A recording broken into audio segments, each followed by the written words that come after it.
السلام علیکم ورحمۃ اللہ وبرکاتہ۔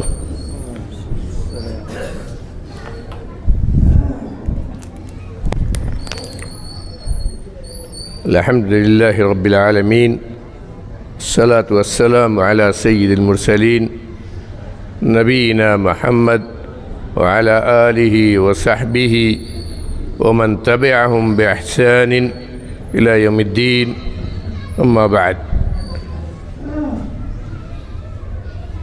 وقد قال النبی صلی اللہ علیہ وسلم: خیرکم من تعلم القرآن وعلمہ۔ محترم معزز علماء کرام، مدرسہ اسلامیہ سعیدیہ کے ذمہ داران، منتظمین، اساتذہ کرام، محترم حاضرین، دینی بھائیوں، عزیز طلبہ،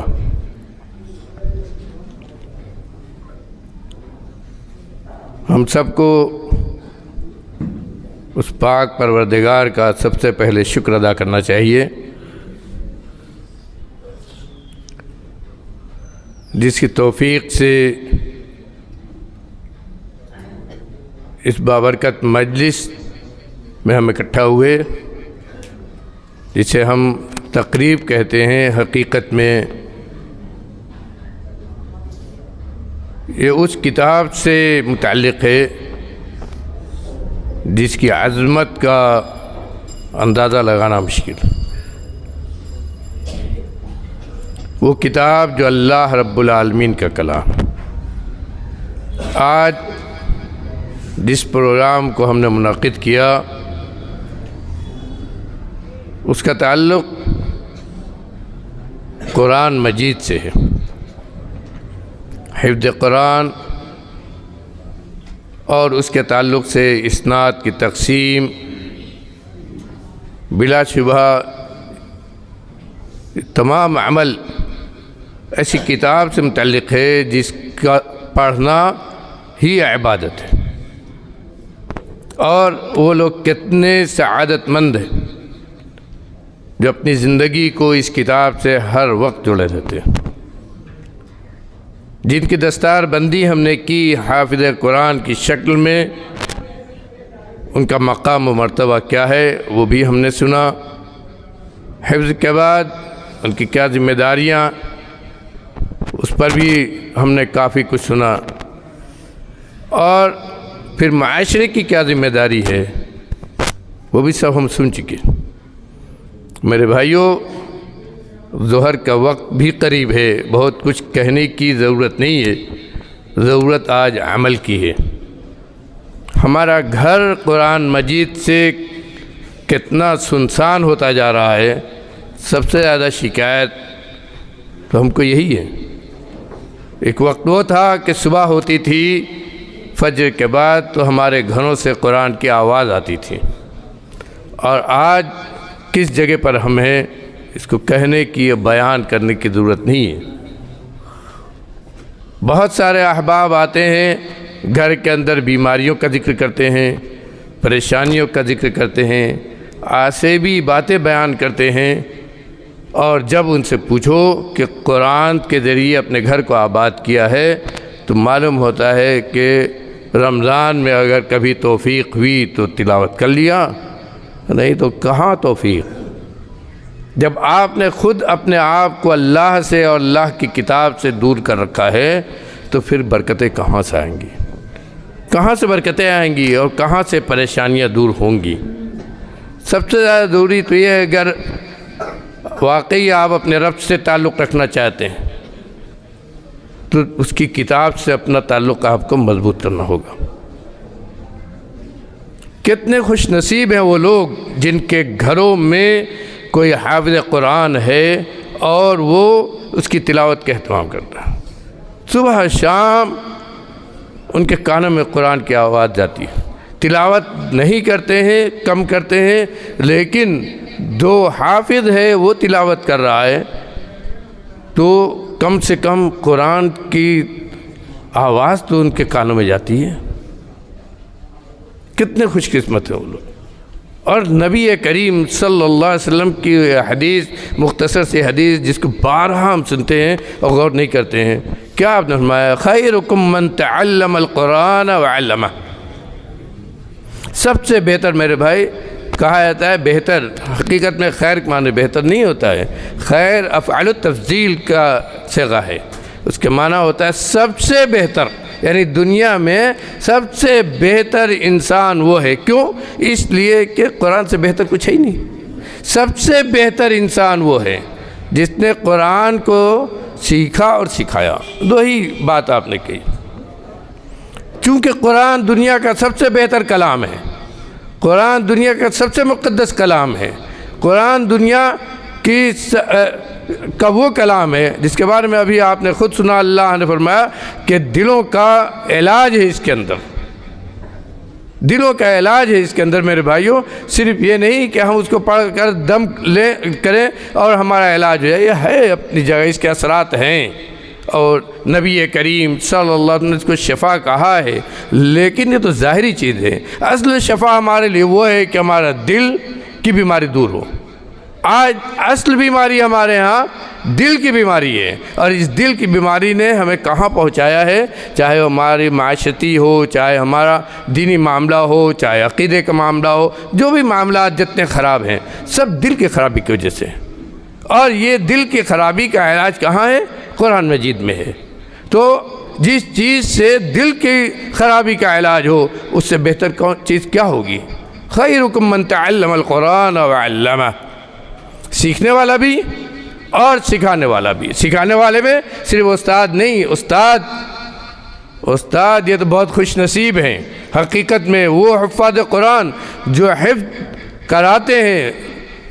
کراتے ہیں لڑکوں بچوں پڑھاتے ہیں، وہ تو بہت ہی خوش قسمت ہیں کہ وہ ہر وقت قرآن پڑھتے رہتے ہیں۔ اور اسی لیے ہم دیکھتے ہیں کہ جو پڑھاتے ہیں حفاظ قرآن، ان کا حفظ کتنا مضبوط ہوتا ہے، اس لیے کہ برابر ان کا دور ہوتا ہے، سنتے بھی ہیں پڑھتے بھی ہیں۔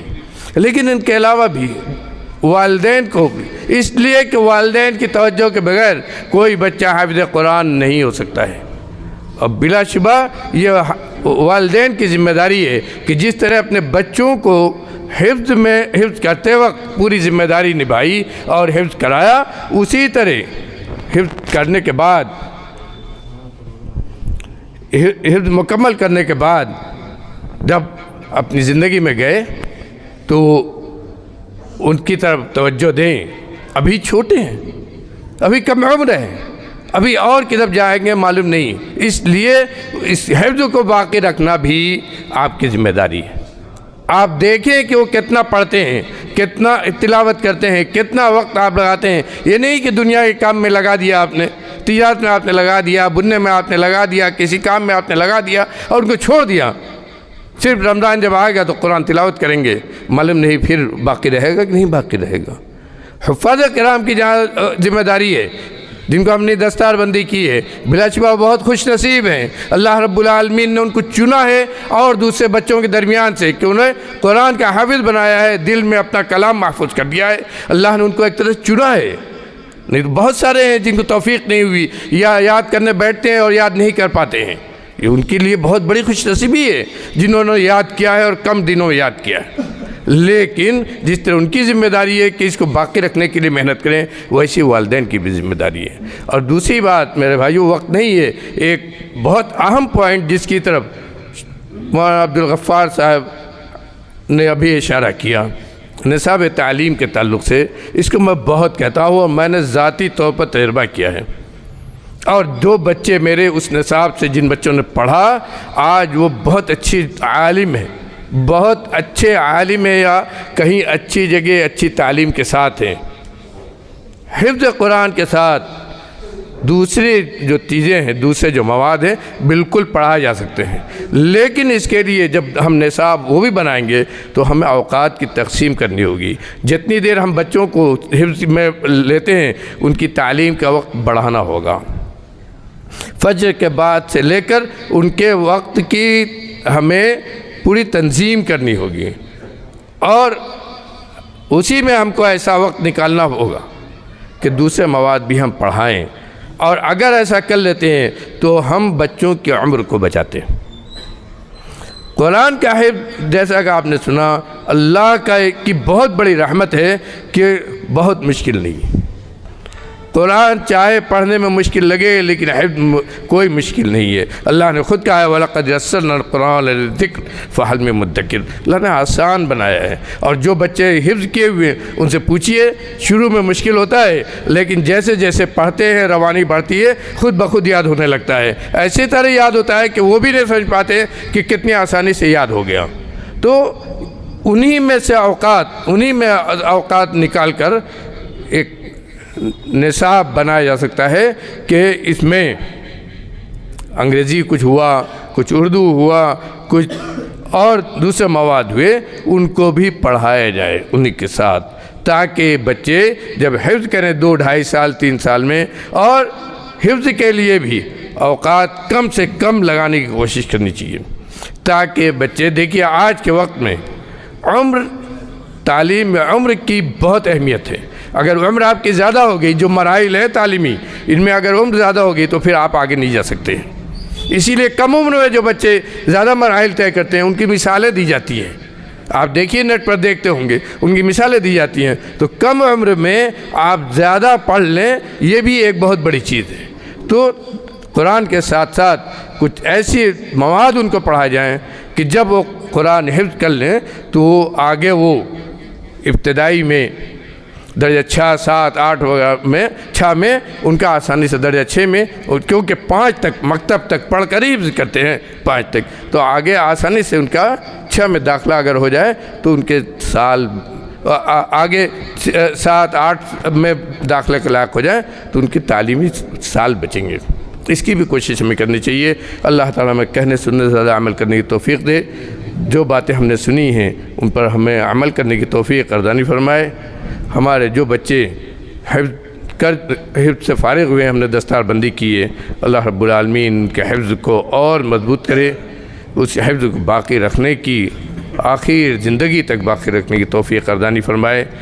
قرآن کو پڑھنے، قرآن کو سمجھنے اور قرآن پر عمل کرنے کی توفیق عطا فرمائے۔ رب العالمین تو ہمارا اصلاح حال فرما دے، ہمارے احوال کو درست کر دے، ہمارے گھروں کے احوال کو درست کر دے، ہمارے گھروں میں ہماری ماں بہنوں کے احوال کو درست کر دے، ہم سب کو نیک بنا دے، قرآن پر عمل کرنے والا بنا دے، نیک امت، وہ امت بنا دے جو اللہ کو، اس کے رسول کو محبوب ہے، دنیا جب تک زندہ رکھے اسلام پر قائم رکھے، اور جب جانے کا وقت ہو تو رب العالمین تیرا کلمہ لا الہ الا اللہ ہمارے زبان پر ہو۔ وقل قولی ھذا واستغفر اللہ لی ولکم ولسائر المسلمین فاستغفروہ۔